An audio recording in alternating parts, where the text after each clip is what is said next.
I had a friend in high school named John Kennedy, and no, his middle initial was not F.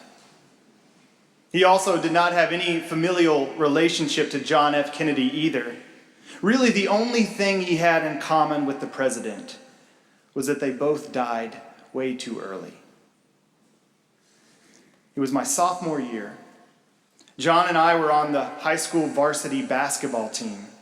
But up until that point, our only contribution was keeping the seats nice and warm for the actual players. That day, however, we both received news that, due to a few unfortunate injuries, we would actually be starting the next game. This was perhaps the greatest news of our adolescent lives. We had both dreamed about playing in high school varsity games, and now in just a few days, that dream would be a reality. That afternoon, however, on the way home from basketball practice, John got into an accident, and he never saw his first game. The saddest part about this story is that we could all go around the room and share similar stories. Life cut short of its intended promise. There is unfinished work, unfinished hopes, unfinished joy, and unfinished love. And many of you, all of you, know that there is an unfinished quality to life. And we learn this early on, don't we? At some point between early childhood and middle age, we realize that we will never be the starting quarterback of the Atlanta Falcons, or the prima ballerina in the New York City Ballet. Even our more humble dreams don't always come true. Perhaps we've built up a business only to find that none of our children is willing to carry it on. Perhaps we never get the job we hope for, or having landed it, get fired or laid off. Perhaps our marriages fail, or beloved spouses die before we get to share a long and leisurely retirement.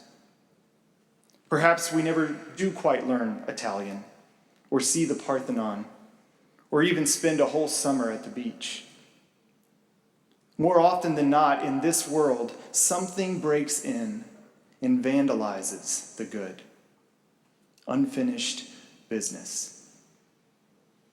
And this is not just an individual thing either, but corporately, we experience this unfinished business.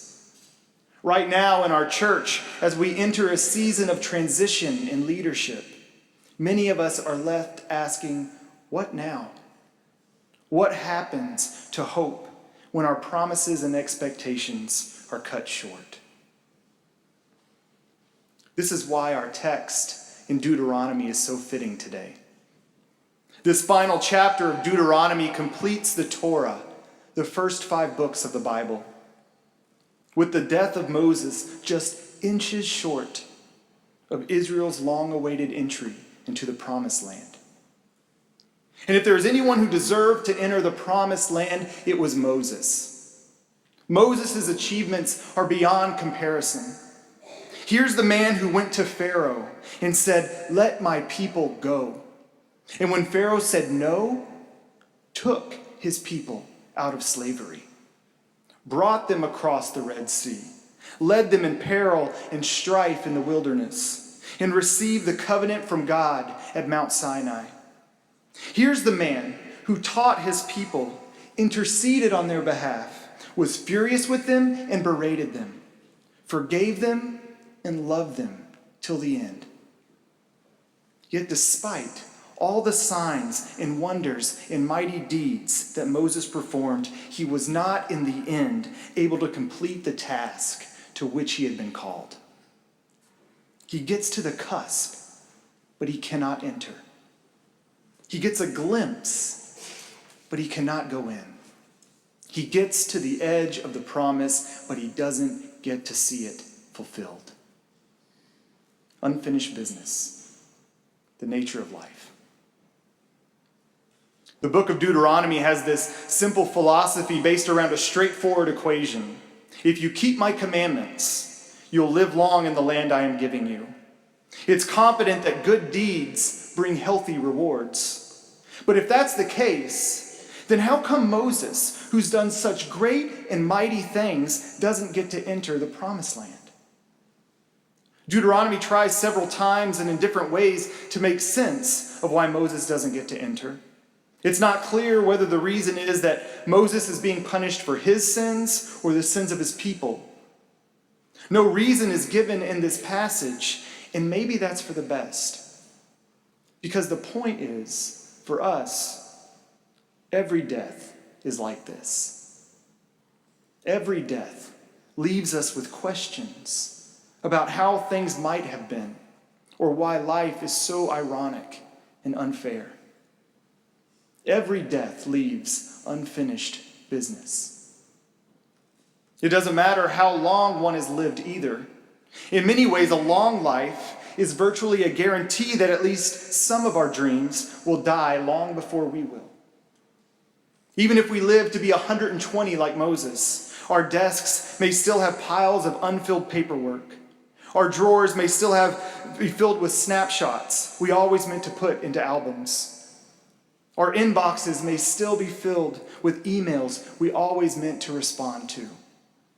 No matter how long we live, it's certain that we will never see at least some of our dreams and hopes come to pass. So it's not shocking that Moses didn't get to achieve his life's goal. What is puzzling, though, is why Moses doesn't even try to protest this indignity to God. I mean, you think you would at least try to negotiate a year or a few months or a day or two in the promised land. I mean, this is the same Moses who at the burning bush negotiated with God the parameters of his calling and somehow roped his brother Aaron into being his spokesperson. Even when God was ready to disown this ungrateful and unfaithful people, it was Moses who talked God out of it. I mean, if there was ever a guy I would want to take to a car dealership, Moses would be that guy. He might be the greatest negotiator of all time.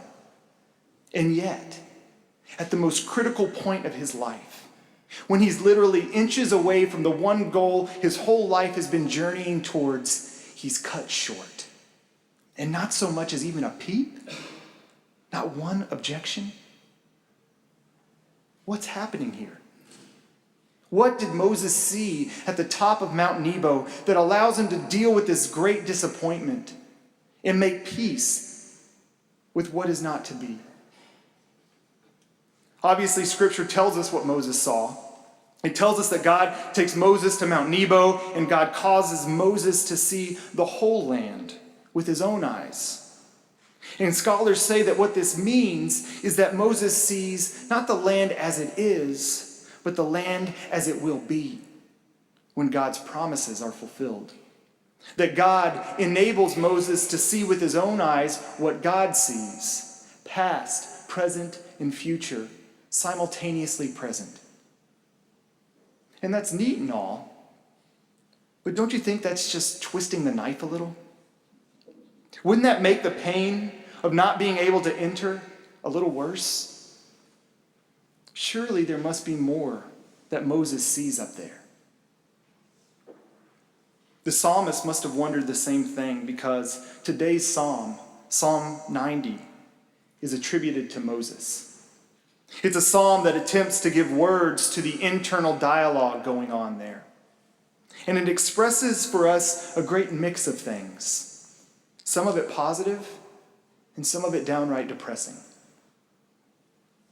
You turn us back to dust.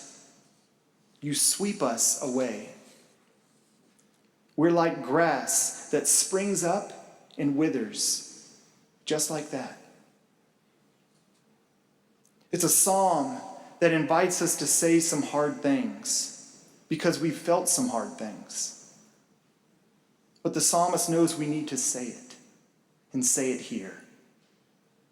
Because we've all stood at Mount Nebo with Moses and wondered, is this it? What will I have to show for it all? those times of seeing but not crossing over, of unfinished business and unfulfilled promises. But the psalmist, and I think Moses, does not want that to be the last word. And in this psalm, in the midst of the dust and despair, there are these wonderful affirmations. It's interesting, affirmations and unfulfillments right there together, side by side. Faith and doubt on the same page, in the same poem.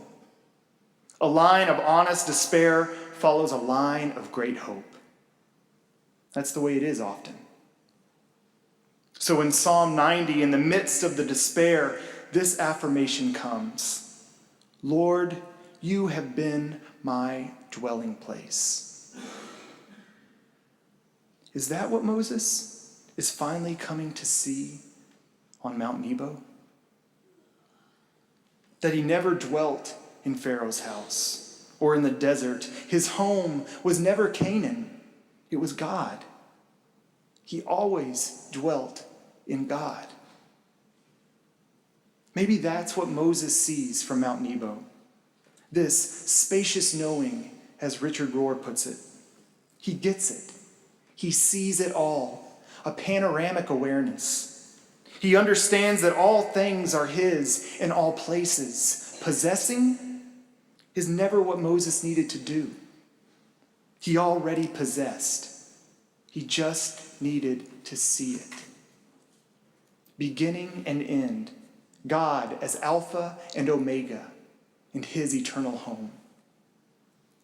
The journey he made, the real journey we all make, is the journey from Egypt to Canaan, the journey through the wilderness. It's a journey that has far less to do with unfinished business and much more to do with a vision undimmed. Here are some famous words of another man who had an undimmed vision, speaking on the night before his own death. Like anybody, I would like to live a long life. Longevity has its place, but I'm not concerned about that now. I just want to do God's will. And he's allowed me to go up to the mountain. And I've looked over, and I've seen the promised land. I may not get there with you, but I want you to know tonight that we, as a people, will get to the promised land. Those words were spoken by Martin Luther King Jr. in Memphis, Tennessee, hours before his life was ended by a bullet to the cheek. King identifies with Moses. They both go to the mountaintop.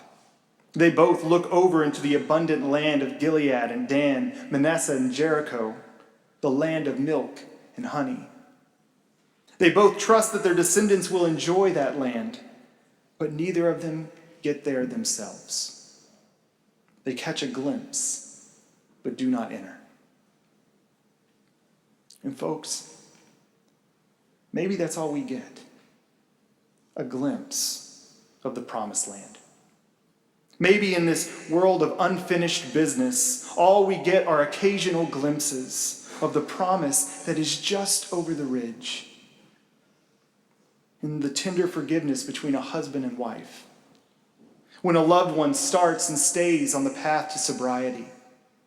In a moment of music. In the glory of an autumn day. In a piece of bread and a taste of wine. A foretaste of the coming banquet. But I wonder if that glimpse gives us something far greater. In those glimpses, we know hope, believe that there is something more, some vista just out of our reach, some promised land that is already but not yet. We're left a glimpse and a longing that someday we'll get there. Someday business will be finished. Someday. Hebrews 11 gives us a family history of the faithful, those who listened for the voice of God and followed. Abraham, Sarah, Isaac, Rahab, Samuel, David, Samson, Gideon, and Moses. And on this Reformation Sunday, we could add Martin Luther, John Calvin, and so many others. And at the end of Hebrews 11, there's a statement. All these, though they were commended for their faith, did not receive what was promised, since God had provided something better. Standing at the edge of Mount Nebo, Moses doesn't receive the promise.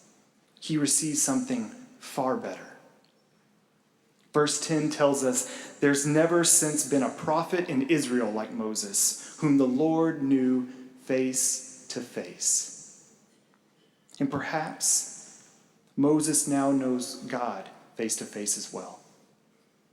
As the Apostle Paul put it in 1 Corinthians 13, verse 12, for now we see in a mirror dimly, but then we will see face to face.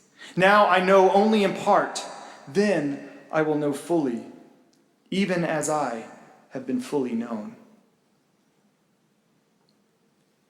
The story doesn't end there, however. It doesn't end with Moses' death and burial. No, there's still unfinished business. The people of God still stand poised at the edge of a promise. We're told they mourned for Moses for 30 days, but when the mourning ended, the people had to move on.